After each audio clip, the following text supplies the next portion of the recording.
सभी को जय मसीह की। आज का बाइबल पाठ प्रकाशित वाक्य उसका 17वें अध्याय से लिया गया है। जिन 7 स्वर्गदूतों के पास वे 7 कटोरे थे, उनमें से एक ने आकर मुझसे यह कहा, इधर आ, मैं तुझे उस बड़ी वेश्या का दंड दिखाऊं जो बहुत से पानी पर बैठी है, जिसके साथ पृथ्वी के राजाओं ने व्यभिचार किया और पृथ्वी के रहने वाले उसके व्यभिचार की मदिरा से मतवाले हो गए थे। तब वह मुझे आत्मा में जंगल को ले गया और मैंने एक लाल रंग के पशु पर, जो निंदा के नामों से भरा हुआ था और जिसके 7 सिर और 10 सींग थे, एक स्त्री को बैठे हुए देखा। वह स्त्री बैंगनी और लाल रंग के कपड़े पहने थी और सोने और बहुमूल्य मणियों और मोतियों से सजी हुई थी, और उसके हाथ में एक सोने का कटोरा था जो घृणित वस्तुओं से और उनके व्यभिचार के अशुद्ध वस्तुओं से भरा हुआ था।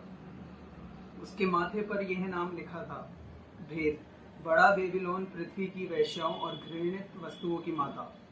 मैंने उस स्त्री को पवित्र लोगों का लहू और यीशु के गवाहों का लहू पीने से मतवाली देखा।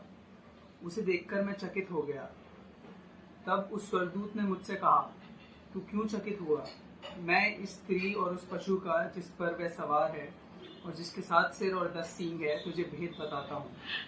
जो पशु तूने देखा है वह पहले तो था पर अब नहीं है, और अथाह कुंड से निकलकर विनाश में पड़ेगा, और पृथ्वी के रहने वाले जिनके नाम जगत की उत्पत्ति के समय से जीवन की पुस्तक में लिखे नहीं गए, इस पशु की यह दशा देखकर कि पहले था और अब नहीं है और फिर आ जाएगा, अचंभा करेंगे। उस बुद्धि के लिए जिसमें ज्ञान है, यही अवसर है। वे 7 सिर 7 पहाड़ हैं जिन पर वह स्त्री बैठी है।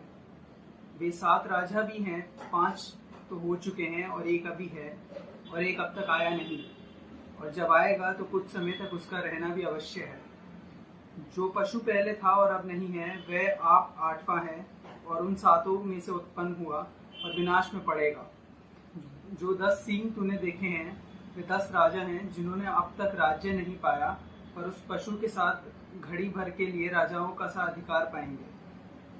ये सब एक मन होंगे और वे अपनी अपनी सामर्थ्य और अधिकार उस पशु को देंगे। वे मेमने से लड़ेंगे और मेमना उन पर जय पाएगा, क्योंकि वह प्रभुओं का प्रभु और राजाओं का राजा है, और जो बुलाए हुए और चुने हुए हैं और विश्वासी हैं, वे उसके साथ हैं, वे भी जय पाएंगे। फिर उसने मुझसे कहा, जो पानी तूने देखे जिन पर वेश्या बैठी है, वे तो लोग और भीड़ और जातियां और भाषाएं हैं। जो 10 सींग तूने देखे, वे और पशु उस वेश्या से बैर रखेंगे और उसे लाचार और नंगी कर देंगे और उसका मांस खा जाएंगे और उसे आग में जला देंगे, क्योंकि परमेश्वर उनके मन में यह डालेगा कि वे उसकी मनसा पूरी करें, और जब तक परमेश्वर के वचन पूरे ना हों तब एक एक मन होकर अपना राज्य पशु को दे दें। वह स्त्री जिसे तूने देखा, वह बड़ा नगर है जो पृथ्वी के राजाओं पर राज्य करता है। प्रकाशित वाक्य 18 अध्याय। इसके पश्चात मैंने एक और स्वर्गदूत को स्वर्ग से उतरते देखा, जिसे बड़ा अधिकार प्राप्त था। उसके तेज से पृथ्वी प्रकाशित हो उठी। उसने उच्च स्वर से पुकार कर कहा, गिर पड़ी महानगरी बाबुल, गिर पड़ी। वे दुष्ट आत्माओं का निवास और सब प्रकार की अशुद्ध आत्माओं का अड्डा और प्रत्येक अशुद्ध तथा घृणित पक्षी का अड्डा बन गई है, क्योंकि सब जातियों ने उसके व्यभिचार की वासना की मदिरा पी है, और पृथ्वी के राजाओं ने उसके साथ व्यभिचार किया है, तथा पृथ्वी के व्यापारी उसके भोग विलास के धन से धनवान हो गए हैं। फिर मैंने स्वर्ग से एक और शब्द को यह कहते सुना, हे मेरे लोगों, उसमें से निकल आओ, जिसमें से कि तुम उसके पापों के सहभागी ना बनो और तुम पर उसकी विपत्तियां ना आ पड़े, क्योंकि उसके पापों का ढेर स्वर्ग तक पहुंच गया है, और परमेश्वर ने उसके अधर्मों के कामों को स्मरण किया है। जैसा उसने तुम्हारे साथ किया है, वैसा तुम भी उसके साथ करो। उसके कामों के अनुसार उसे दुगना बदला दो। जिस कटोरी में उसने मदिरा मिश्रित की है, उसी में उसके लिए दुगनी मिश्रित करो। उसने जिस सीमा तक अपनी बड़ाई की और भोग विलास किया, उसी सीमा तक उसे यातनाएं और पीड़ाएं दो, क्योंकि वह अपने मन में कहती है, मैं रानी होकर बैठी हूँ, विधवा नहीं हूँ, मैं कभी शोक में नहीं पड़ूंगी। इस कारण एक ही दिन में उस पर विपत्तियां आएंगी, अर्थात महामारी, शोक और अकाल, और वह अग्नि से भस्म कर दी जाएगी, क्योंकि प्रभु परमेश्वर जो उसका न्याय करता है सर्वशक्तिमान है। पृथ्वी के राजा जिन्होंने उसके साथ व्यभिचार किया और उसके साथ भोग विलास का जीवन बिताया, जब उसके जलने का धुआं देखेंगे तब उसके लिए रोएंगे और विलाप करेंगे। उसकी पीड़ा से भयभीत होकर वे दूर ही खड़े होकर कहेंगे, हाय हाय, हे महान और दृढ़ नगरी बाबुल, तुझे घंटे भर में ही दंड मिल गया है। पृथ्वी के व्यापारी उसके लिए रोएंगे और शोक करेंगे, क्योंकि अब कोई उनका माल मोल नहीं लेता, अर्थात सोना, चांदी, रत्न, मोती, मलमल और बैंजनी, रेशमी और किरमिंजी कपड़े और अनेक प्रकार के सुगंधित काठ और हाथी दांत, बहुमूल्य लकड़ी, पीतल, लोहे और संगमरमर से बनी प्रत्येक वस्तु तथा दालचीनी, मसाले, धूप, इत्र, लोबान और मदिरा, जैतून का तेल, मैदा और गेहूं, गाय, बैल, भेड़ बकरियां, घोड़े, रथ, दास और मनुष्य भी। जिस फल को प्राप्त करने की तुझे तीव्र आकांक्षा थी वह तुझसे दूर हो गई है, और तेरी सब विलासमय तथा वैभवशाली वस्तुएं मिट चुकी हैं, और मनुष्य उन्हें फिर कभी ना पा सकेंगे। इन वस्तुओं के व्यापारी जो उसके कारण धनी हो गए थे, उसकी पीड़ा के कारण डर के मारे दूर खड़े होकर रोएंगे और विलाप करेंगे और कहेंगे, हाय हाय, महान नगरी, जो मलमल, बैंजनी और किरमिंजी वस्त्र पहनती थी और स्वर्ण रत्नों और मोतियों से सुसज्जित थी। घंटे भर में ही उसका ऐसा बड़ा धन नष्ट हो गया, और जहाज का प्रत्येक कप्तान और प्रत्येक यात्री तथा मल्लाह और वे सब लोग जो समुद्र से जीवन निर्वाह करते हैं दूर खड़े रहे और उसके जलने से के धुएं को देखकर चिल्ला उठे, कौन सी नगरी इस महान नगरी के सदृश्य है। उन्होंने अपने अपने सिर पर धूल डाली और चिल्लाते, रोते और विलाप करते हुए कहा, हाय हाय, महान नगरी, जिसकी संपत्ति से सब जहाज वाले धनवान हो गए थे, अब घंटे भर में ही वह उजड़ गई। हे स्वर्ग और हे पवित्र लोगों, प्रेरितों और नबियों, उस पर आनंद करो, क्योंकि परमेश्वर ने तुम्हारे पक्ष में और उसके विरोध में निर्णय दिया है। तब एक बलवान स्वर्गदूत ने चक्की के पाट के समान एक विशाल पत्थर को उठाकर ये कहते हुए समुद्र में फेंक दिया, इसी प्रकार महानगरी बाबुल भी बलपूर्वक फेंक दी जाएगी और उसका पता भी न चलेगा। और तुझ में वीणा वादकों, संगीतकों, बांसुरी बजाने वालों और तुरही फूंकने वालों के स्वर फिर कभी सुनाई न देंगे। न किसी कला का शिल्पी तुझ में फिर कभी पाया जाएगा, न तुझ में किसी चक्की की ध्वनि कभी सुनाई देगी, न दीपक का प्रकाश फिर कभी तुझ में चमकेगा, और न दुल्हा दुल्हन के स्वर तुझ में सुनाई देंगे। तेरे व्यापारी संसार के महान व्यक्ति थे, और तेरी जादूगरी से सब जातियां भरमाई गई थी। नबियों, संतों और पृथ्वी पर घात किए गए लोगों का लहू उसमें पाया गया। प्रकाशित वाक्य अध्याय 19। इसके बाद मैंने स्वर्ग में मानो बड़ी भीड़ को ऊंचे शब्द से ये कहते सुना, हालेलुया, उद्धार और महिमा और सामर्थ हमारे परमेश्वर की ही है, क्योंकि उसके निर्णय सच्चे और ठीक हैं।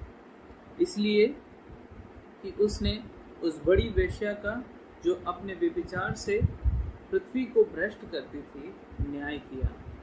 उसने उससे अपने दासों के लहू का पलटा लिया। फिर दूसरी बार उन्होंने कहा, हालेलुया, उसके जलने का धुआं युगानुयुग उठता रहेगा।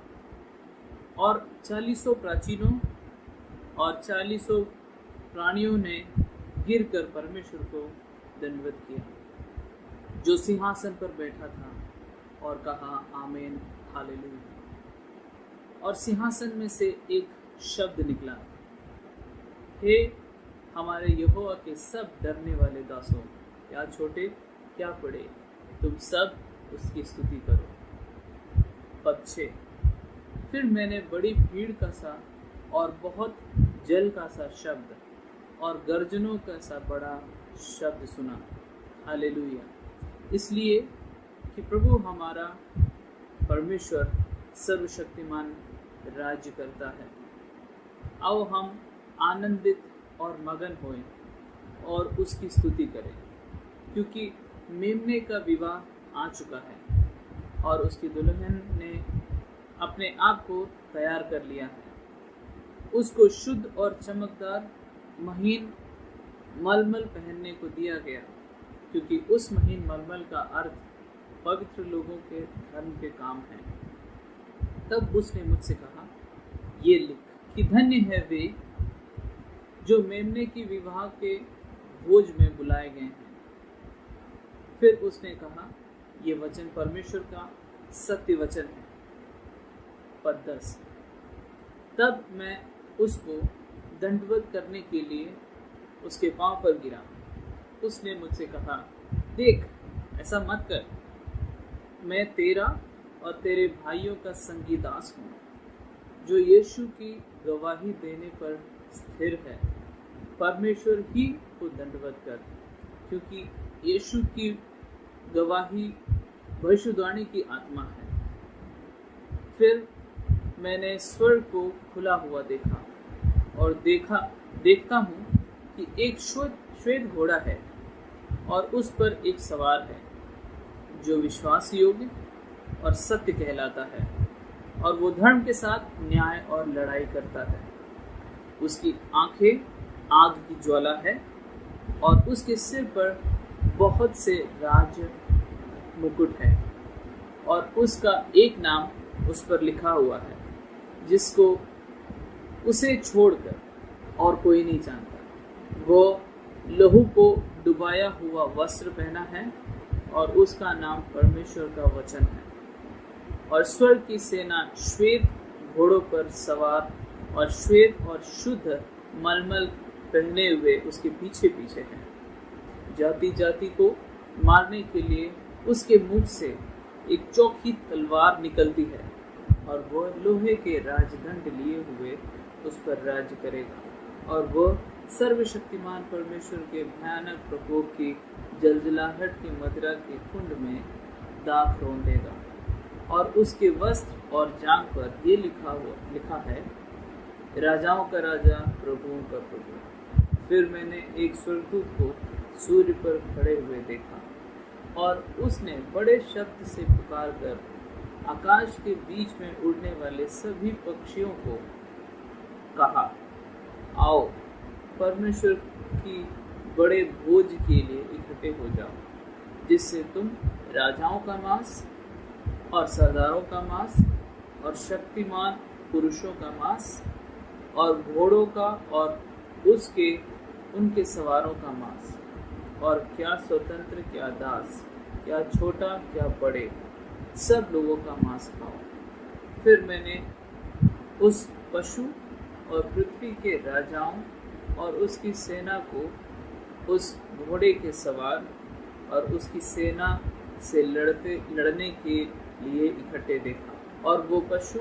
और उसके साथ वो झूठा भविष्यवक्ता पकड़ा गया, जिसने उसके सामने ऐसे चिन्ह दिखाए थे, जिसके द्वारा उसने उसको भरमाया, जिस पर उस पशु की छाप थी, और जो उसकी मूर्ति की पूजा करते थे। ये दोनों जीते जी उस आग के झील में जो गंधक से जलती है डाले गए, और शेष लोग उस घोड़े के सवार की तलवार से जो उसके मुख से निकलती मार डाले गए, और सब पक्षी उसके मांस से तृप्त हो गए। इस वचन के पढ़े और सुने जाने से आपको आशीष मिले।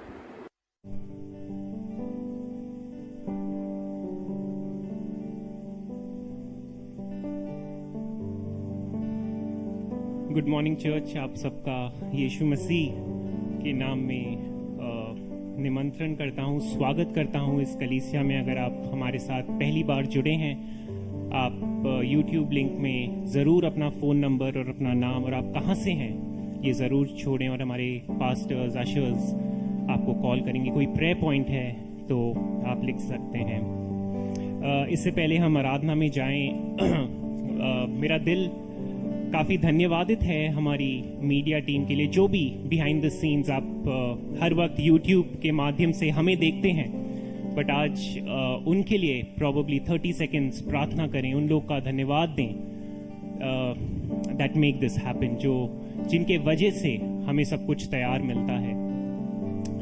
प्रतीक भैया और उनकी team, thank you so much. पासबानों के लिए pastor Harshit, pastor Manav, pastor Noel, इन पासबानों और इन मीडिया टीम के वजह से आप घर में कंफर्ट में बैठ के चर्च कर पा रहे हैं। एंड आइए हम 30 सेकेंड्स इनके लिए प्रार्थना करें और फिर आराधना में जाएंगे। परमेश्वर, धन्यवाद देते हैं ऐसे पैशनेट पासबानों के लिए परमेश्वर धन्यवाद देते हैं, ऐसे पैशनेट मीडिया टीम के लिए, इनके जीवनों के लिए कि इन्होंने अपना जीवन आपकी सेवा में समर्पण किया है परमेश्वर। इनकी परिवार जनों पे परमेश्वर, इनके बच्चों पे परमेश्वर, इनकी पीढ़ियों पे परमेश्वर आपका आशीर्वाद रहे, आपकी आशीषें रहें परमेश्वर। धन्यवाद परमेश्वर कि हम इनके वजह से इस चर्च की संगति को एंजॉय करने वाले बन सकते हैं। आपके बेटे यीशु मसीह के वसीले से मांगते हैं, आमीन। परमेश्वर, मैं चर्च आपसे अर्ज करूंगा कि सिर्फ इस 1-1.5 घंटे के लिए, आई नो बहुत सारी डिस्ट्रैक्शंस होती हैं, मैंने खुद चर्च घर से अटेंड किया है, मैं जानता हूं, मैंने खुद एक्सपीरियंस किया है, बट कोशिश हमें करनी है सिर्फ इस 1-1.5 घंटे जो कुछ भी आप कर रहे हैं उसको छोड़ें एंड इस वर्शिप में संगति का हिस्सा बने, समर्पित करें। Worship is all about surrendering, अपने आप को समर्पण करना। और मैं चाहता हूं कि इस 1-1.5 घंटे खुदा की वर्शिप को एंजॉय करें, उसको आदर, उसको महिमा और उसको गौरव दें। परमेश्वर बताती है और परमेश्वर अपने वचन में बताते हैं, और हम आज बाइबल से सीखेंगे अबाउट गॉड्स लव, परमेश्वर का प्रेम। पिछले संडे अगर आपने ध्यान से सुना हो तो पास्टर हर्षित ने एक क्वेश्चन पूछा था, एंड उस क्वेश्चन ने मुझे भी चैलेंज किया था। एंड वो क्वेश्चन ये था कि आप कितने सेटिस्फाइड हैं, आप कितने संतुष्ट हैं अपने फेथ के जीवन में, अपने विश्वासी के जीवन में। और ये क्वेश्चन उन्होंने आपको सोचने के लिए छोड़ा था कि क्या आप सेटिस्फाइड हैं। और इस क्वेश्चन पे हम आएंगे वर्शिप के दौरान। परमेश्वर, ये आराधना परमेश्वर आपको समर्पित करते हैं। हम जानते हैं कि आपने हमसे प्यार किया है परमेश्वर, बट इस गाने के द्वारा परमेश्वर हम आपको बताना चाहते हैं कि हम आपसे बहुत प्यार करते हैं। और परमेश्वर, ये प्रेम हम सिर्फ गानों के द्वारा नहीं बट अपने जीवनों के द्वारा भी दिखा सकें, उस पे चल सकें। आप प्रेम है, प्रेम आपसे है, ये बाइबल हमें बताती है। ऐसी कोई चीज नहीं है जो आपके प्रेम से हमें अलग कर दे परमेश्वर, ऐसी कोई वस्तु नहीं है परमेश्वर, ना स्वर्गदूत ना शैतान, कुछ भी नहीं परमेश्वर। हम जिस परिस्थिति में हैं परमेश्वर, हम जानते हैं कि आगे वो सुंदर दृश्य है परमेश्वर।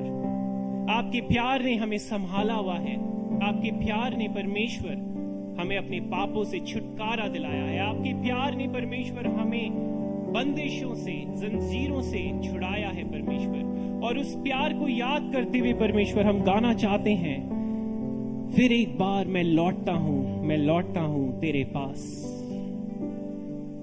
ये सारी महिमा, सारी आदर, सारा गौरव परमेश्वर सिर्फ और सिर्फ आपको मिले और किसी को नहीं। आमीन।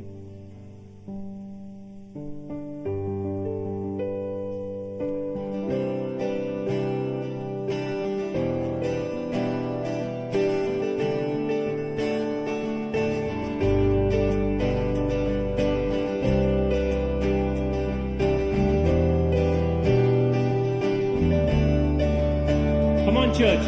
फिर एक बार मैं लौटता हूँ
बिन कौन मुझे छुड़ा सकेगा, तेरे बिन कौन मुझे बचा सकेगा, तेरे बिन कौन मुझे छुड़ा सकेगा। है कोई जज? तेरे बिन कौन मुझे बचा सकेगा। तू ही है जो मुझे छुड़ाता है, तू ही है जो मुझे बचाता है, तू ही है जो मुझे छुड़ाता है, तू ही है जो मुझे बचाता है। मैं तुझसे प्यार करता हूँ, तुझसे प्यार करता हूँ, तुझसे प्यार करता हूँ यीशु। मैं तुझसे प्यार करता हूँ, तुझसे प्यार करता हूँ, तुझसे प्यार करता हूँ यीशु।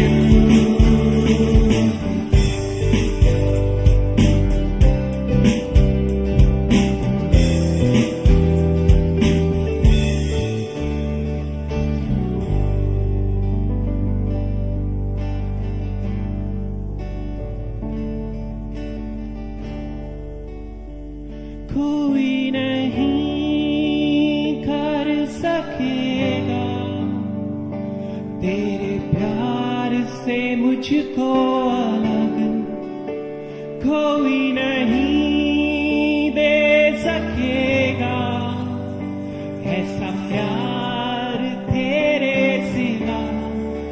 कोई नहीं, कोई नहीं तेरे बिना, कोई नहीं, कोई नहीं तेरे बिना।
मृत्यु ना स्वर्गदूत ना शैतान ना जीवन ना मृत्यु ना स्वर्गदूत ना शैतान ना वर्तमान ना भविष्य ना ऊंचाई ना गहराई ना वर्तमान ना भविष्य ना ऊंचाई ना गहराई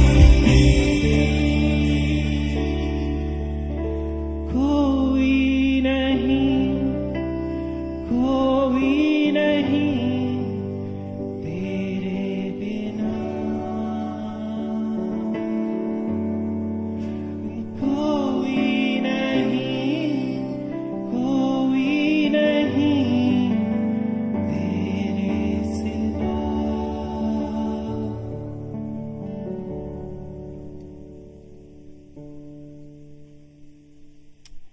इससे पहले हम अगले गाने में जाएं, मैं परमेश्वर के वचन से पढ़ना चाहूंगा। अगर बाइबल है आपके पास तो आप खोल सकते हैं यूहन्ना 3 उसका 25वीं अध्याय से पद से।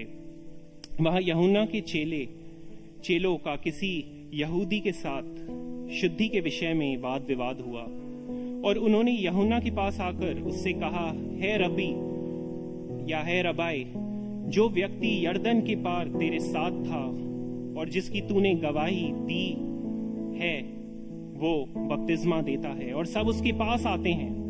यूहन्ना ने उत्तर दिया, जब तक मनुष्य को स्वर्ग से न दिया जाए तब तक वह कुछ नहीं पा सकता। तुम तो आप ही मेरे गवाह हो कि मैंने कहा मैं मसीह नहीं परंतु उसके आगे भेजा गया हूं। जिसकी दुल्हन है वही दूल्हा है, परंतु दूल्हे का मित्र जो खड़ा हुआ उसकी सुनता है, दूल्हे के शब्द से बहुत हर्षित होता है। अब मेरा ये हर्ष पूरा हुआ।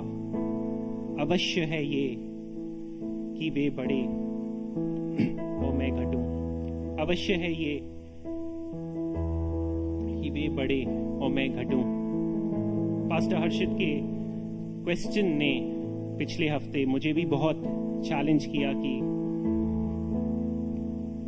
क्या वाकई में मेरा जीवन ऐसा है कि मैं बोल सकूं कि, या हमारा जीवन ऐसा है कि हम बोल सकें इतनी संतुष्टि के साथ कि वो बढ़े और मैं घटूं।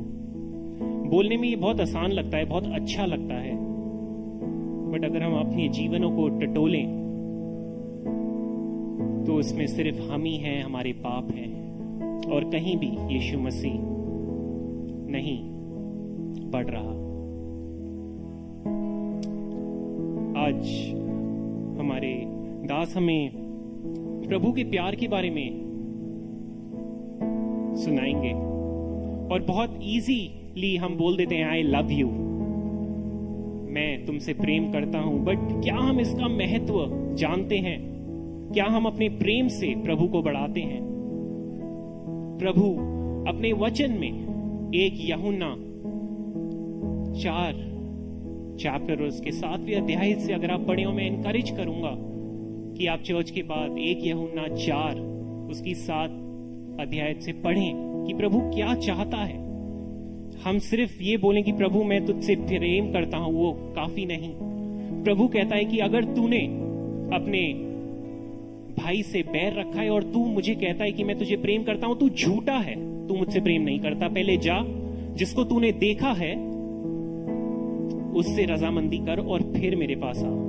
It's a big thing church. ये हम फाइनल डिटेल्स नहीं पढ़ते। I love you Jesus, I love you, Jesus loves you, बहुत कूल लगता है सुनने में, बट पास्टर हर्षित का क्वेश्चन दोबारा और दोबारा कानों में यही गूंजता है कि क्या मेरा जीवन वाकई में मंडे टू सैटरडे ऐसा है कि मैं बोल सकूं प्रभु तू घटे, प्रभु तू बढ़े और मैं घटूं। सॉरी, बट हमारा जीवन ऐसा है कि हम अपने जीवनों से कहते हैं प्रभु तू घटे ना घटे बट मैं बढ़ता रहूं। आइए चर्च अपने जीवनों को टटोले और जब इस गाने को गाएं सिर्फ मैकेनिकल प्रोसेसेस को ना बनाएं, एक्चुअली में प्रेयरफुली अपने पाप को कि क्षमा मांगे, अपने जीवनों में बदलाव लाएं, जहां पे भी हम कहीं हैं बदलाव लाएं और बोले प्रभु मैं वाकई में तुझसे प्यार करता हूं।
चर्च ये टाइम होगा कि हम अपने हदिये और ऑफरिंग्स परमेश्वर के समीप लाएंगे और प्रार्थना करेंगे कि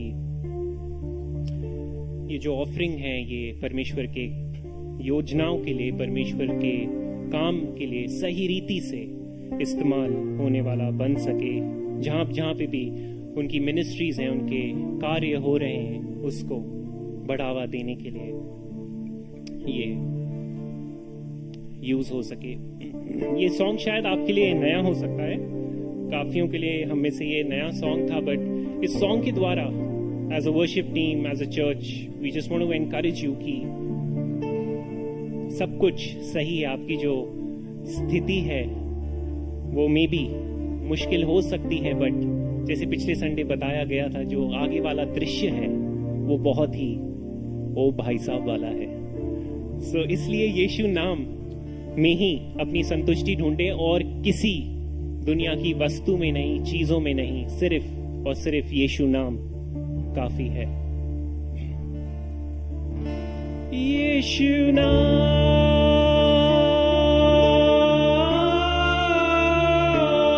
यीशु नाम, बाजो रे यीशु नाम, यीशु नाम, बाजो रे यीशु नाम।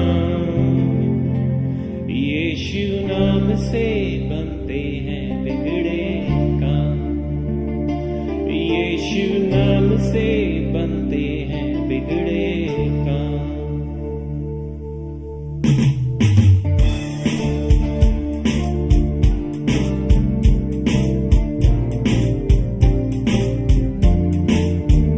यीशु नाम, बाजो रे यीशु नाम, यीशु नाम, बाजो रे यीशु नाम। यीशु नाम से बनते हैं बिगड़े काम, यीशु नाम से बनते हैं बिगड़े काम। ओ अंधों को आंखें दी, भूखों को खिलाया, अंधों को आंखें दी, भूखों को खिलाया, त्यागे हुओं को उसने गले से लगाया, त्यागे हुओं को उसने गले से लगाया। यीशु नाम से,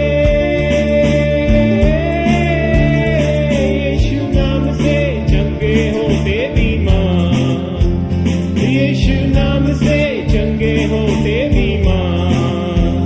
यीशु नाम से बनते हैं बिगड़े काम, यीशु नाम से बनते हैं बिगड़े काम। ओ यीशु नाम, बाजो रे यीशु नाम, ओ यीशु नाम, बाजो रे यीशु नाम। यीशु नाम से बनते हैं बिगड़े काम, यीशु नाम से बनते हैं बिगड़े काम।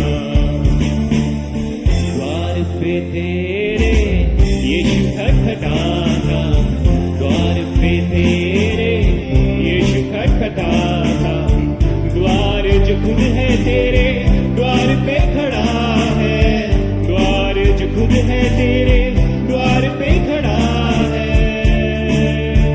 यीशु नाम से, यीशु नाम से खुल जाते स्वर्ग के द्वार, यीशु नाम से खुल जाते स्वर्ग के द्वार। यीशु नाम से बनते हैं बिगड़े काम, यीशु नाम से बनते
जय मसीह की डीबीएफ सत्संग आप सभी का एक बार फिर स्वागत है आज की आराधना में।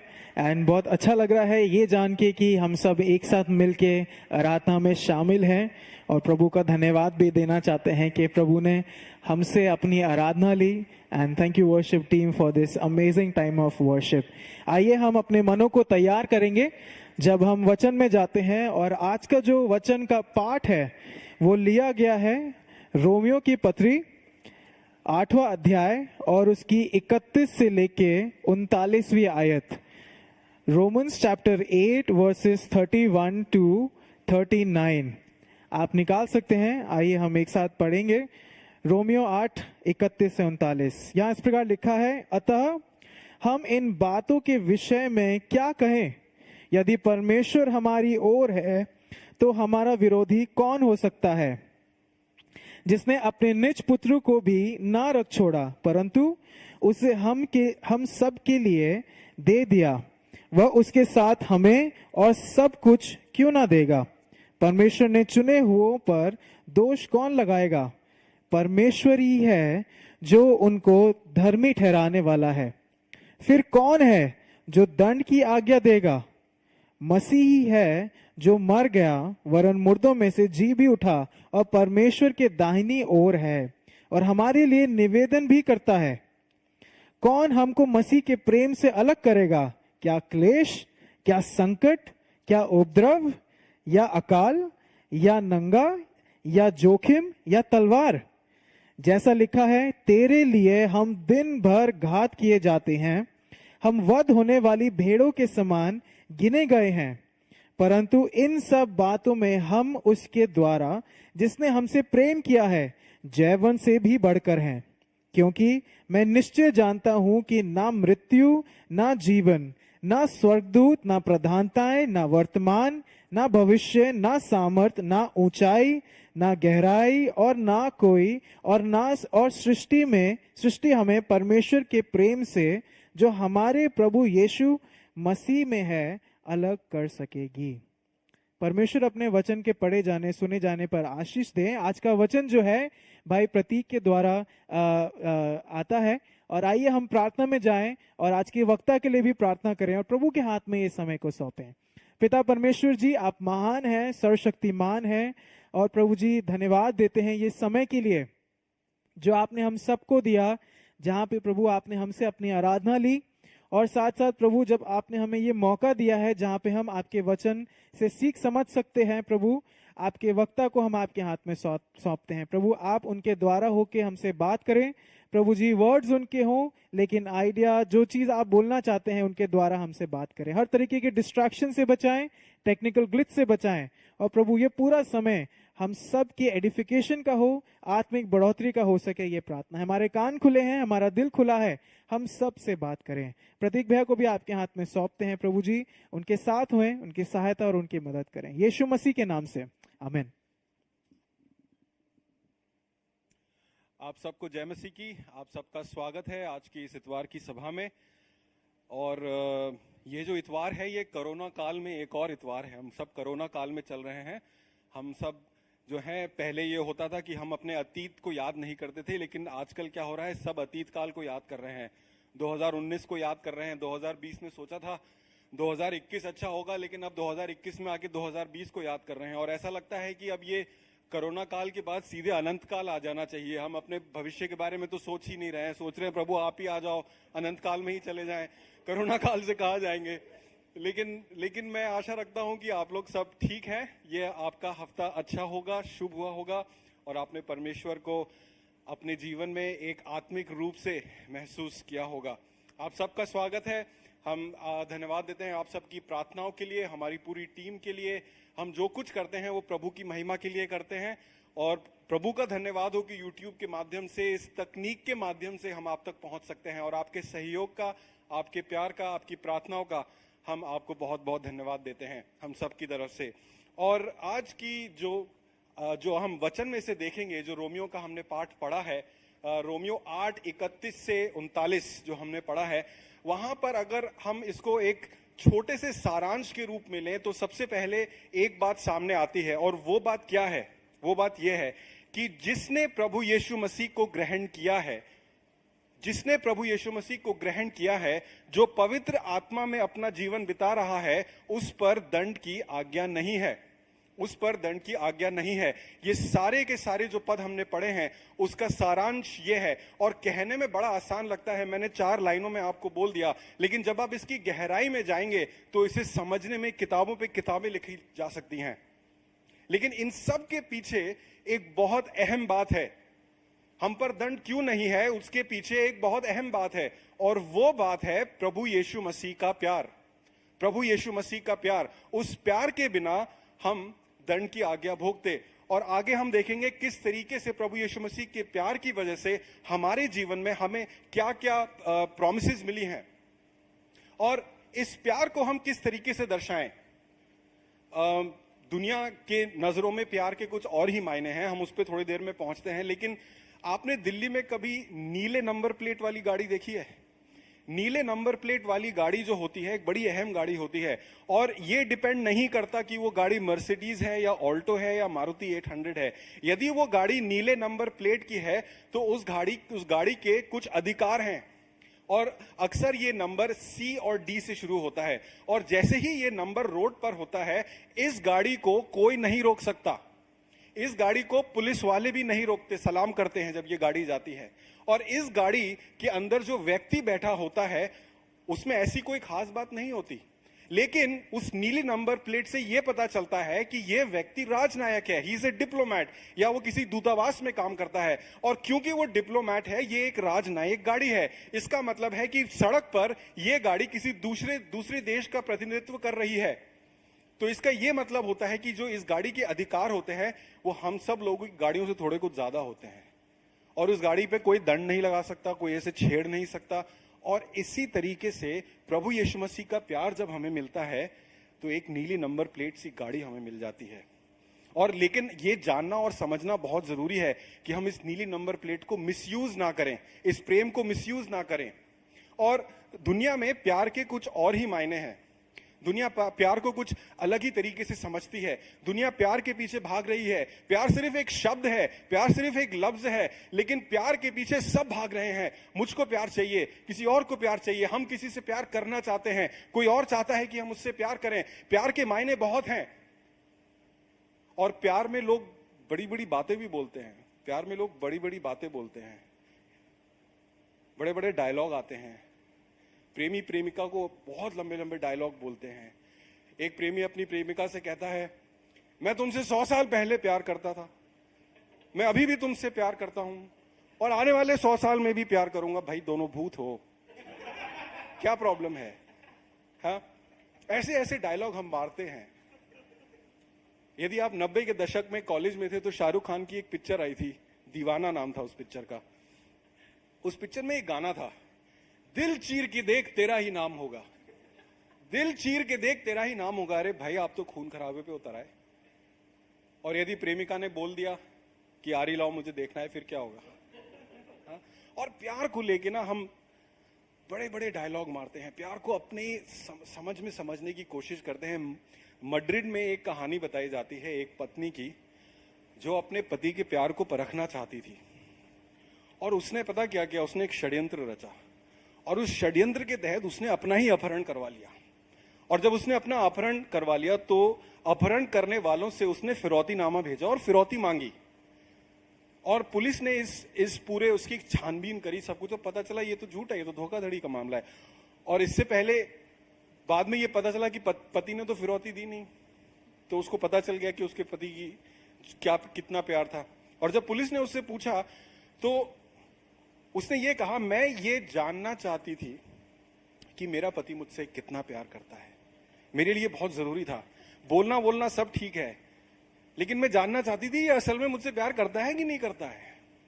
और प्यार में जो सबसे इंपॉर्टेंट चीज होती है, प्यार, अगर आप व्याकरण के रूप में प्यार को देखें, if you look at love as a grammar, प्यार 2 चीजें हैं। लव इज अ नाउन, प्यार एक संज्ञा है। हमने व्याकरण में संज्ञा पढ़ी है ना, लेकिन संज्ञा, नाउन से ज्यादा प्यार एक वर्ब है, प्यार एक क्रिया है, क्रिया। और जब तक प्यार को किसी क्रिया के द्वारा दर्शाया नहीं जाता तब तक हम उसे प्यार नहीं बोल सकते। और अफसोस की बात यह है कि दुनिया में प्यार के मायने जो हैं वो सिर्फ एक इमोशन है, एक एहसास है। मैं इससे इसलिए प्यार करता हूं क्योंकि जब मैं इसके साथ होता हूं मुझे ऐसा लगता है, या मैं इससे प्यार करती हूं क्योंकि ये मुझे इस तरीके से फील कराता है। और दुनिया के लिए प्यार सिर्फ एक इमोशन है, एक एहसास है। रोमियो 8:31 से 39 जो हमने पढ़ा वो परमेश्वर के प्यार की परिभाषा है, और उस प्यार के द्वारा दिए गए हमें जो अधिकार हैं उसका वर्णन है। और इससे पहले कि मैं इसमें जाऊं, थोड़ा सा संक्षेप में मैं आपको कुछ बातें बताना चाहूंगा। सबसे पहले, जो कि आप और मैं जानते हैं, रोमियो की जो पत्री थी वो प्रेरित पौलुस ने लिखी थी। और जिस समय प्रेरित पौलुस ये पत्री लिख रहे हैं, प्रेरित पौलुस कोरिंथ नामक शहर में है, यूनान, कोरिंथ। और ये लगभग 57-57वीं एडी का टाइम है जब वो इस किताब को लिख रहे हैं, इस पत्र को लिख रहे हैं। और ये जो पत्र है ये रोम में रह रहे मसीही नागरिकों के लिए है, उनको उत्साहित करने के लिए है, उनको उनके विश्वास के बारे में उत्साहित करने के लिए है। और ये वह समय है जब रोम में कलीसिया एक बहुत शांति के समय से गुजर रही है। इस समय भी नीरो रोम का राजा है। और 65वीं सदी में 65 एडी में कलीसिया के ऊपर सताव आता है, लेकिन उससे पहले ये पत्र लिखा गया है। और ये जो पत्र है, ये जो अध्याय है, रोमियो की पूरी पत्री जो है, ये हमारे विश्वास के मायने हमें एक स्पष्ट रूप से, एक क्रमानुसार तरीके से हमारे सामने लेकर आती है। और इतनी स्पष्ट रूप से किसी भी पत्री में हमारे विश्वास को, हमारे विश्वास के मायनों को नहीं दर्शाया गया है, लेकिन रोमियो में पौलुस इस बात को करते हैं। और यहां पर हम कुछ बातों को देखेंगे। सबसे पहले हम ये देखते हैं कि जो 31वां जो पद है वहां पर पौलुस एक बात बोलते हैं, अब हम इस बारे में क्या कहें, अब हम इस बारे में क्या कहें, हम इन बातों के विषय में क्या कहें, हम इन बातों के विषय में क्या सोचें। जब भी आप बाइबल अध्ययन करते हैं और वहां पर जब भी आपको कुछ इस प्रकार के शब्द मिले, पर, अब, क्योंकि, सो, लेकिन, इसका ये मतलब है कि ये जो पद हैं ये ऊपर वाले पदों से संबंधित हैं, कनेक्टेड हैं। और अगर आपको इन पदों का मतलब समझना है तो आपको ऊपर वाले पदों का मतलब समझना जरूरी है। ये इंग्लिश में कॉज और इफेक्ट रिलेशनशिप बोलते हैं हम, ये वो है। और ऊपर वाले पदों में अगर हम पहले से देखे हैं, सबसे पहली आयत 8वें अध्याय की, पौलुस इस तरीके से बोलते हैं, सो अब जो मसीह यीशु में है उन पर दंड की आज्ञा नहीं है, क्योंकि जीवन की आत्मा की व्यवस्था ने मसीह यीशु में मुझे पाप की और मृत्यु की व्यवस्था से स्वतंत्र कर दिया। पाप की और मृत्यु की व्यवस्था से स्वतंत्र कर दिया। और आगे वो इस बात को समझाते हैं कि जब हम पवित्र आत्मा में जीवन जीते हैं तो हम प्रभु के साथ को एयर्स हो जाते हैं, सहवारिस हो जाते हैं। और जब हम प्रभु के साथ सहवारिस हो जाते हैं तो हमारे कुछ अधिकार होते हैं, हमारे कुछ अधिकार होते हैं। और वो क्या अधिकार हैं? हम प्रभु के साथ अनंत जीवन में सम्मिलित होते हैं, हम प्रभु के साथ स्वर्ग को पाते हैं। और ऐसा कुछ समझाते हुए हम 31वें पद पर आते हैं। और 31वें पद में जो सिंपल सवाल है कि अब हम इन बातों के विषय में क्या कहें, इसका साफ अर्थ है कि ये जो कुछ हमने पढ़ा है इसके लिए हमारी क्या प्रतिक्रिया होनी चाहिए। What should we say about this? ये जो कुछ पढ़ा गया है, जो ये सारी प्रोमिसेस पढ़ी गई हैं, इसको लेके हमें क्या सोचना चाहिए। और यहां पर मैं आज आपके सामने 4 बातें रखना चाहूंगा 31 से 39 में, जो हमारी प्रतिक्रिया होनी चाहिए, जो बात हमें समझनी चाहिए। और 4 बातें आज हम जल्दी से अध्ययन करेंगे। सबसे पहली बात, परमेश्वर हमारे लिए है। परमेश्वर हमारे लिए है। 32वें पद में बोलता है परमेश्वर हमारे लिए है। जब परमेश्वर हमारे लिए है, जब परमेश्वर हमारी ओर है, कोई और बात मायने ही नहीं रखती। When God is for us, who can be against us? जब परमेश्वर हमारे साथ है, कोई और सोच मायने नहीं रखती। और यहां पर एक बात समझना बहुत जरूरी है, जब परमेश्वर हमारे साथ है इसका यह मतलब नहीं है कि हमें इम्यूनिटी मिल गई, इसका यह मतलब नहीं है कि हम दुख को नहीं भोगेंगे। और प्रेरित पौलुस इस बात को जानते हैं, क्योंकि वो दूसरे कुरिन्थियों 11:24 से 27 में एक पूरी फेरिस लिखते हैं जिस तरीके से उन्होंने दुख उठाया।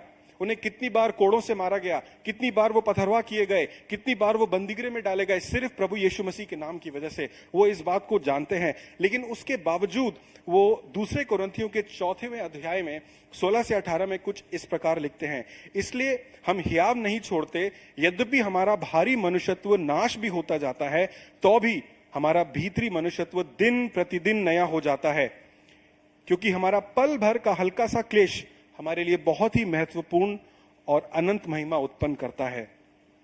हम तो देखी हुई वस्तुओं को नहीं परंतु अनदेखी वस्तुओं को देखते रहते हैं, क्योंकि देखी हुई वस्तुएं थोड़े ही दिन की हैं, परंतु अनदेखी वस्तुएं सदा बनी रहती हैं।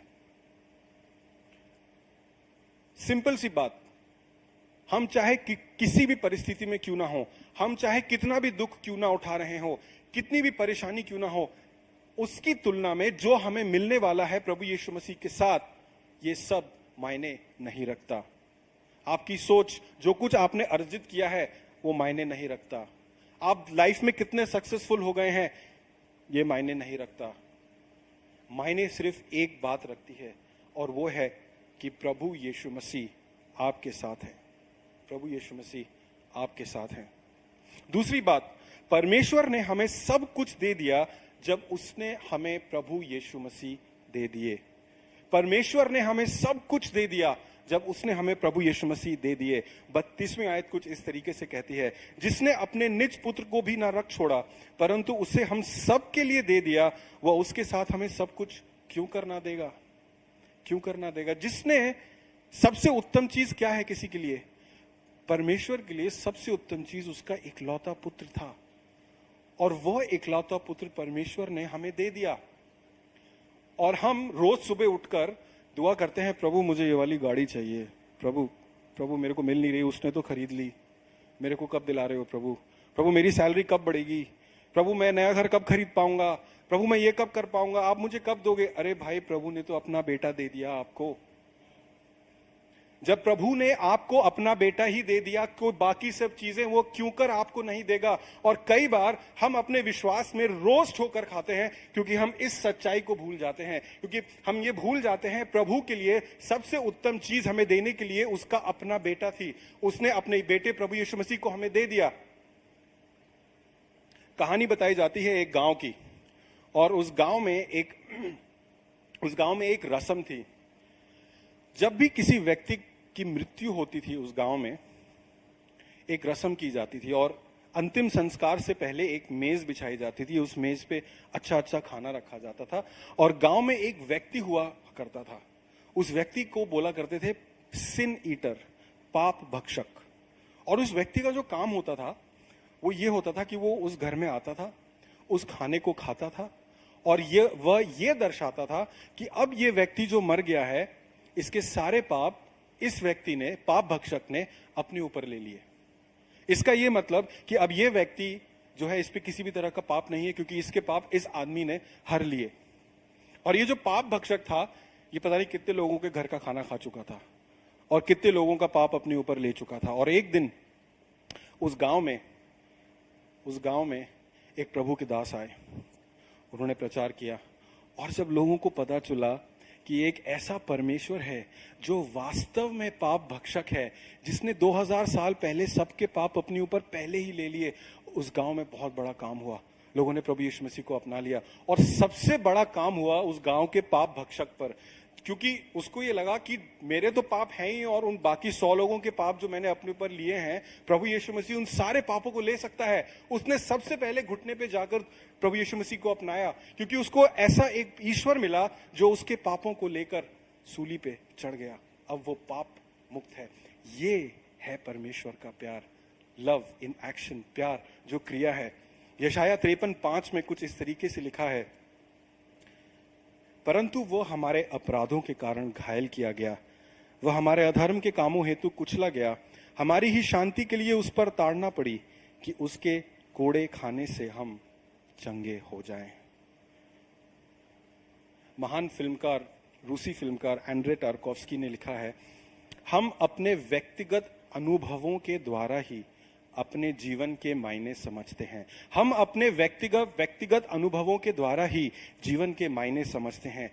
जब हम प्रभु यीशु मसीह से एक व्यक्तिगत संबंध बनाते हैं, तब हम उसके प्यार की गहराई को समझ पाते हैं। परमेश्वर ने हमें सब कुछ दे दिया जब उसने हमें अपना कीमती बेटा दे दिया। और जब प्रभु ने हमें अपना कीमती बेटा दे दिया, तो तीसरी बात पर हम आते हैं, और वो है प्रभु यीशु की वजह से हम पर दंड की आज्ञा नहीं है। प्रभु यीशु मसीह की वजह से हम पर दंड की आज्ञा नहीं है। 33 और 34 पद कुछ इस तरीके से बोलते हैं, परमेश्वर के चुने हुओं पर दोष कौन लगाएगा? परमेश्वर वह है जो उनको धर्मी ठहराने वाला है। फिर कौन है जो दंड की आज्ञा देगा? मसीह वह है जो मर गया, वरन मुर्दों में से जी उठा और परमेश्वर की दाहिनी ओर है और हमारे लिए निवेदन करता है। परमेश्वर हमारे लिए विनती करता है, परमेश्वर हमारे लिए निवेदन करता है। परमेश्वर की निवेदन से, परमेश्वर के बलिदान से हम पर कौन दंड लगाएगा? हम पर कौन है जो हम पर दंड लगाएगा? मेरे साथ निकालिए जकरिया उसका 3 अध्याय और उसका 1 से 4 पद। जकरिया उसका 3 अध्याय उसका 1 से 4 पद। फिर उसने यहोशू महायाजक को यहोवा के दूत के सामने खड़ा हुआ मुझे दिखाया, और शैतान उसकी दाहिनी ओर उसका विरोध करने खड़ा था। तब यहोवा ने शैतान से कहा, हे शैतान, यहोवा तुझको घुड़के, यहोवा जो यरूशलेम को अपना लेता है वही तुझको घुड़के। क्या आग ये आग से निकली हुई लुटकी सी नहीं है? उस समय यहोशू तो दूत के सामने मैला वस्त्र पहने खड़ा था। तब दूत ने उनसे जो उसके सामने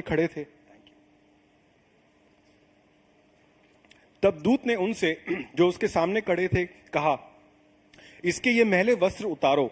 फिर उसने उससे कहा, देख मैंने तेरा अधर्म दूर कर दिया है और मैं तुझे सुंदर वस्त्र देता हूं। देख मैंने तेरा अधर्म दूर कर दिया है, मैं तुझे सुंदर वस्त्र देता हूं, क्योंकि मैंने तेरे लिए बलिदान दिया है, तेरे पर दोष कोई नहीं लगा सकता। कल्पना कीजिए एक छोटी सी सिनेरियो लेकर चलते हैं। आज अंतिम दिन है, आज आप न्यायपालिका में खड़े हैं, आप स्वर्ग की न्यायपालिका में खड़े हैं। भव्य महल है, भव्य कमरा है, ऊंचा कमरा है, संगमरमर है। हमने प्रकाशित वाक्य में प्रभु के बारे में पढ़ा था। और आप बीचों बीच खड़े हैं, क्योंकि आप पर आज मुकदमा चलेगा, आपका न्याय होने वाला है। आप डरे हुए हैं, घबराए हुए हैं, आपको समझ में नहीं आ रहा क्या होने वाला है। और ठीक आपके सामने कुछ दूरी पर एक बड़ी सी डेवड़ी पर एक बड़ा सा टेबल है, और उस टेबल पे बैठे हुए हैं मुख्य न्यायाधीश, द जज, परमेश्वर। और परमेश्वर आपको अपनी आंखों से देख रहे हैं। आप उसके तेज के सामने खड़े नहीं हो पा रहे हैं, आपके पैर कांप रहे हैं। और तभी आपको कोई चलता हुआ दिखाई देता है।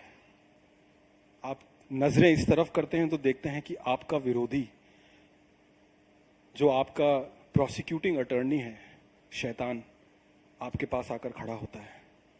और वो बिल्कुल तैयार है, वो हंस रहा है, उसे पता है उसे क्या करना है। जब से आप पैदा हुए हैं और जब तक आप उस कटघरे में खड़े हैं, उसने अपना केस तैयार किया है। उसके पास फाइलें हैं, उसके पास वीडियो एविडेंस है आप पर दोष लगाने का। और पिता परमेश्वर कहते हैं मुकदमा शुरू हो, और मुकदमा शुरू होता है।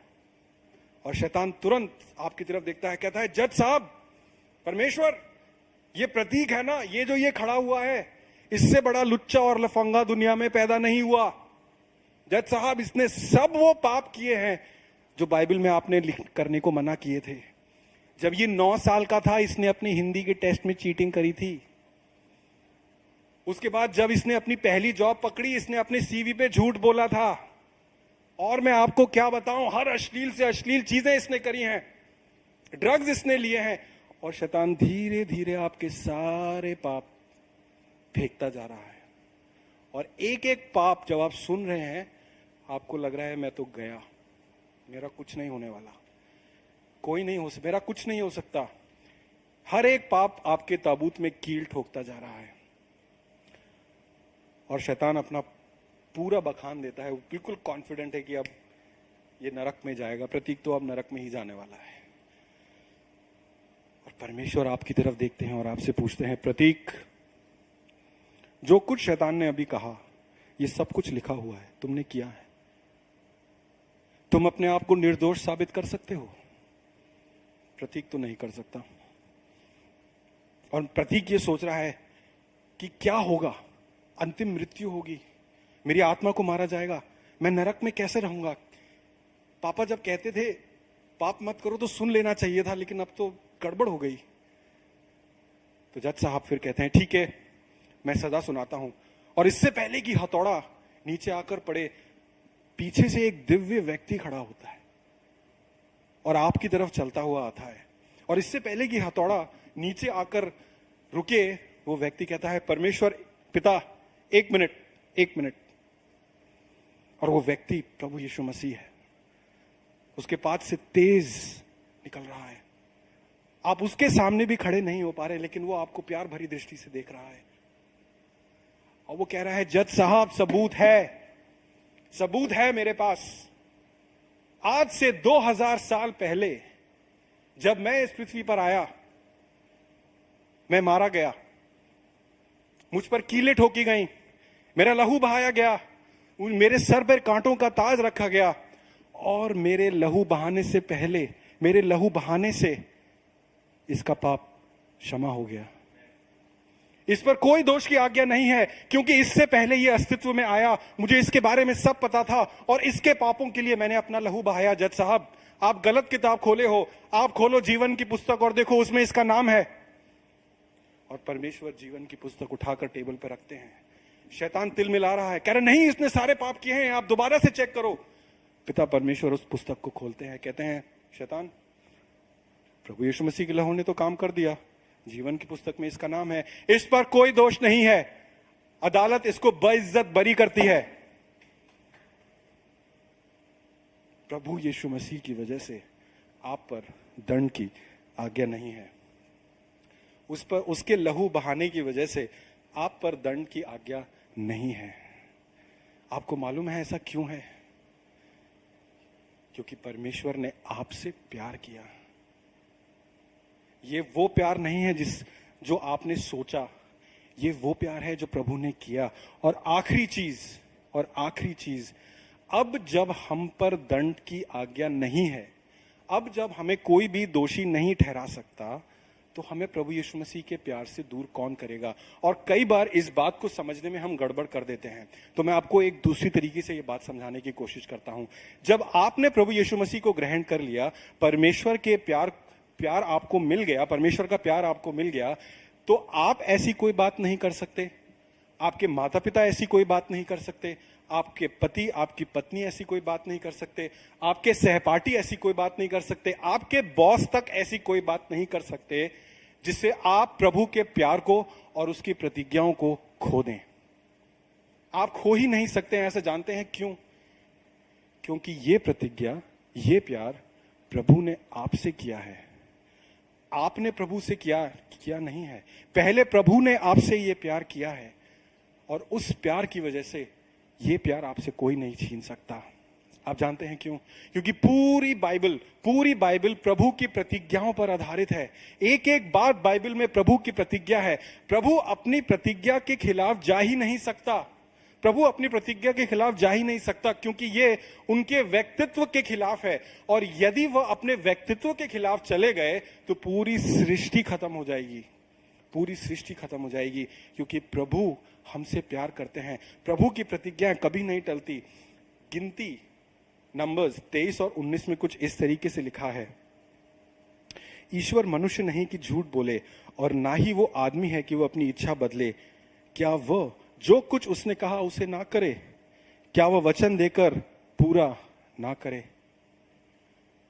प्रभु प्रभु है, अपनी प्रतिज्ञाओं से कभी नहीं चूकता, कभी नहीं हटता।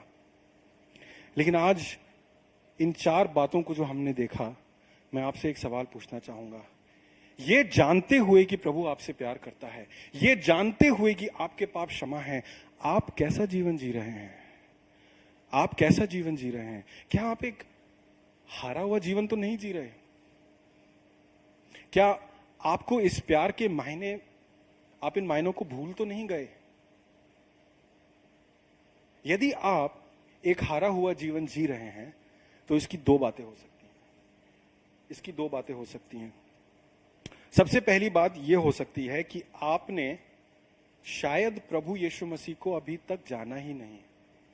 शायद आप बचपन से चर्च तो आ रहे हैं, आप चर्च में हालेलुया प्रेज द लॉर्ड कर रहे हैं, आप चर्च में काम कर रहे हैं, आप जो कुछ कर सकते हैं वो कर रहे हैं, लेकिन आपने शायद प्रभु को अभी तक अपनाया नहीं है।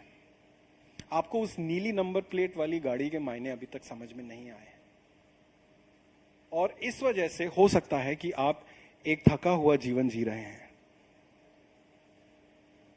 यदि ऐसा है तो आप प्रभु को जानें, प्रभु के साथ एक संबंध बनाएं।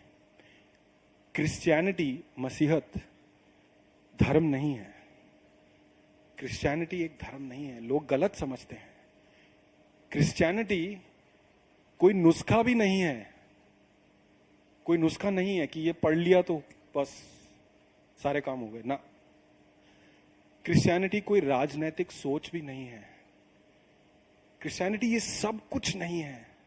क्रिश्चियनिटी, मसीहत एक संबंध है, एक संबंध है जो आप प्रभु यीशु मसीह के साथ बनाते हैं, और आपके बनाने से पहले प्रभु आपको पहले से ही जानते हैं, क्योंकि उन्होंने आपसे प्रेम किया।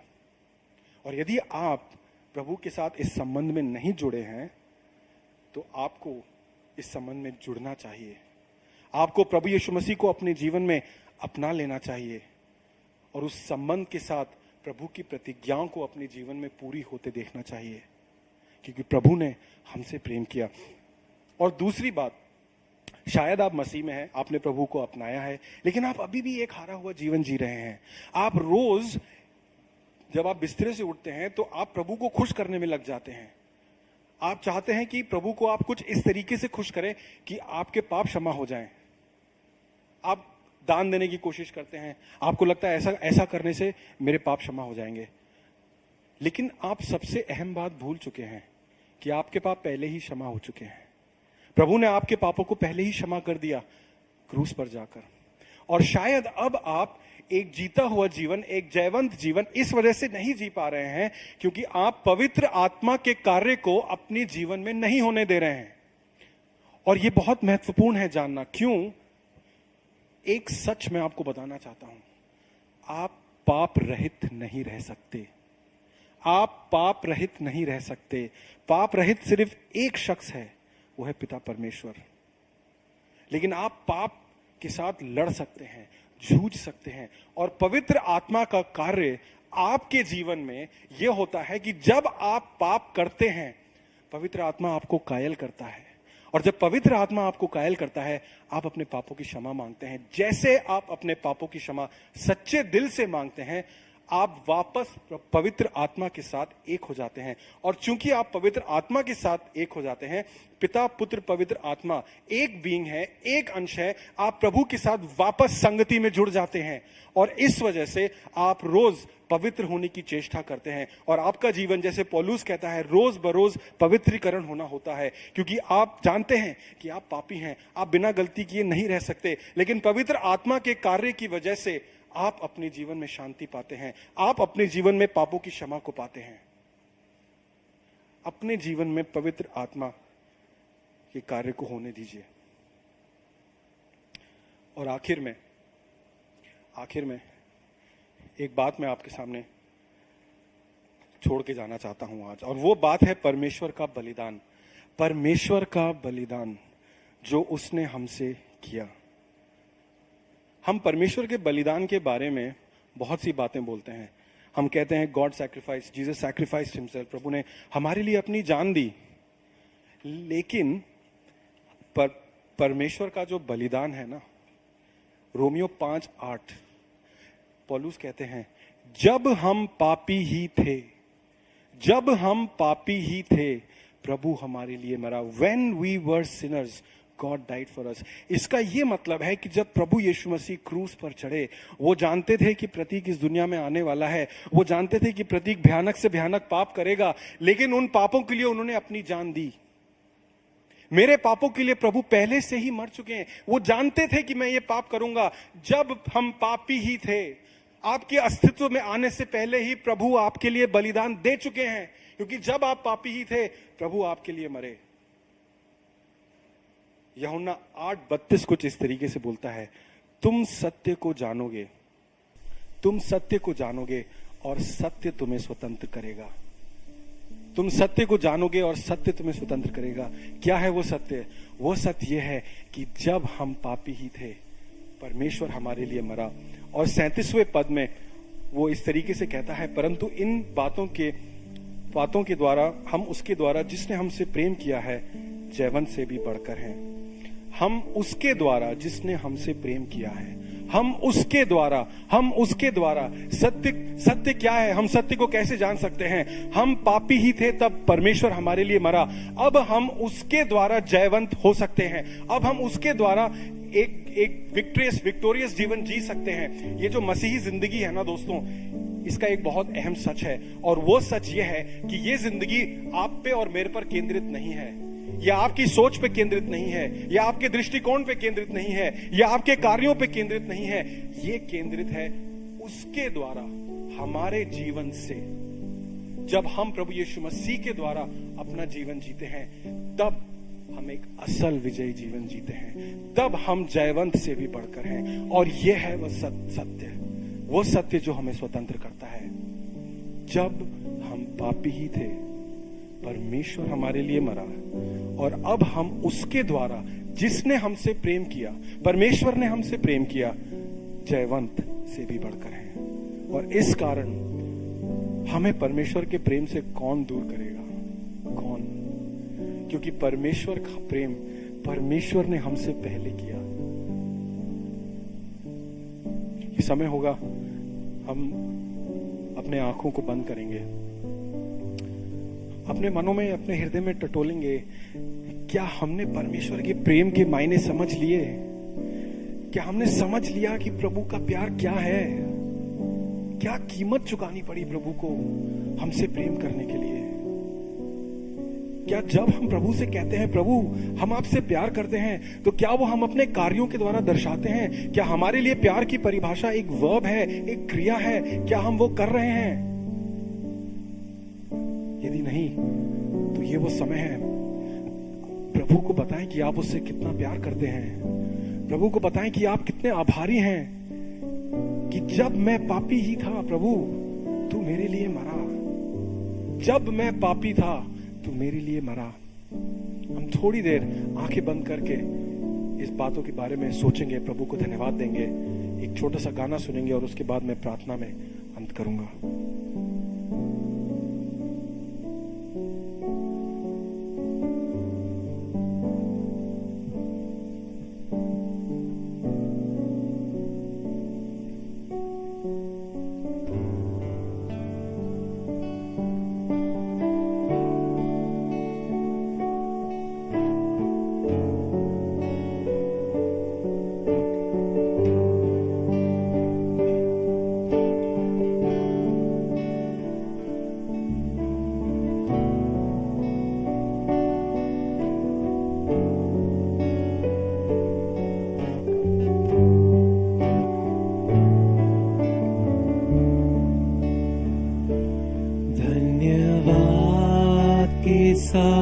स्तुति गाऊंगा, हे यीशु मेरे खुदा।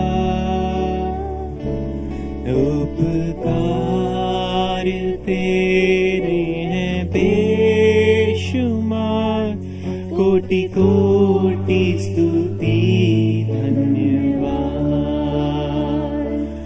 धन्यवाद के साथ स्तुति गाऊंगा, हे यीशु मेरे खुदा।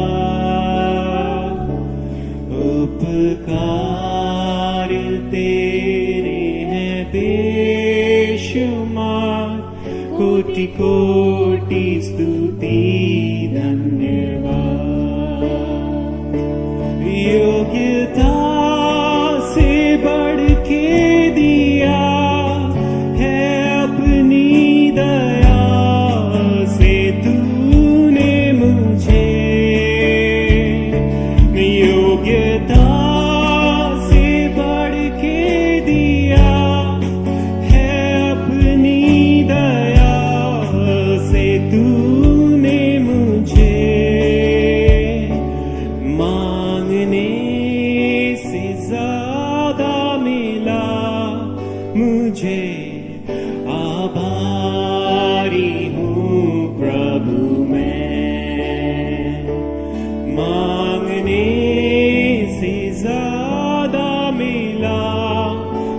तुझे आभारी हूँ प्रभु मैं, धन्यवाद के साथ स्तुति गाऊंगा, हे यीशु मेरे खुदा, उपकार तेरे हैं बेशुमार, कोटि कोटि स्तुति धन्यवाद। तू है सच्चा जिंदा खुदा, है तुझ पर ही भरोसा मेरा। तू है सच्चा जिंदा खुदा, है तुझ पर ही भरोसा मेरा। सेवा पूरी करके पाऊं इनाम, प्रभु ऐसा दो वरदान। सेवा पूरी करके पाऊं इनाम, प्रभु ऐसा दो वरदान। प्रभु जी, आपका धन्यवाद देते हैं आपके उस अथाह प्रेम के लिए कि जब हम पापी थे आप हमारे लिए मरे। होने दे प्रभु कि हम इस बलिदान को हल्के ना लें, ठट्ठों में ना उड़ाएं, अपने जीवन से प्रभु आपका अपमान ना करें। हम एक एक दिन ऐसे जिए जो आपके इस बलिदान के लायक है, आपके इस प्रेम के लायक है। प्रभु प्रभु यदि कोई आज जो इस वचन को सुन रहा है, जो आपको नहीं जानता, प्रभु उसके दिल से बातचीत करें, उसे अपनी ओर खींच लाएं प्रभु, क्योंकि जब वो पापी ही था आप उसके लिए मरे। सारा आदर, सारी महिमा आपको मिले प्रभु। इस छोटी सी विनती को आप ही के बेटे प्रभु यीशु मसीह के नाम से मांगते हैं, आमीन। प्रभु का आज की सभा के सही तरीके से विश्लेषण का और खास तौर से वर्शिप के समय का, और भाई प्रतीक के द्वारा वचन दिया कि प्रभु अगर हमारे लिए है तो हमारे विरुद्ध कौन हो सकता है, कोई भी नहीं। भाई और बहनों, मेरी यही आपसे एक इल्तिजा है, एक रिक्वेस्ट है कि आज जब आप वापस जाते हैं अपने कामों में, अगले हफ्ते जाते हैं, आपके अगेंस्ट विरोधी आएंगे, आपके अगेंस्ट विचार आएंगे, आपके अगेंस्ट खुद के विचार आएंगे और दुनिया की प्रतिबंध आएंगे। आप ये ध्यान करिएगा कि वो आप पे भारी नहीं है, प्रभु का प्रेम आप पे भारी है, प्रभु का लहू आप पे भारी है। प्रभु यीशु मसीह का अनुग्रह, पवित्र पिता का प्रेम, पवित्र आत्मा की उपस्थिति अब से लेकर जब तक यीशु मसीह आते हैं बनी रहे। आमीन। आपका हफ्ता शुभ हो। जय मसीह की।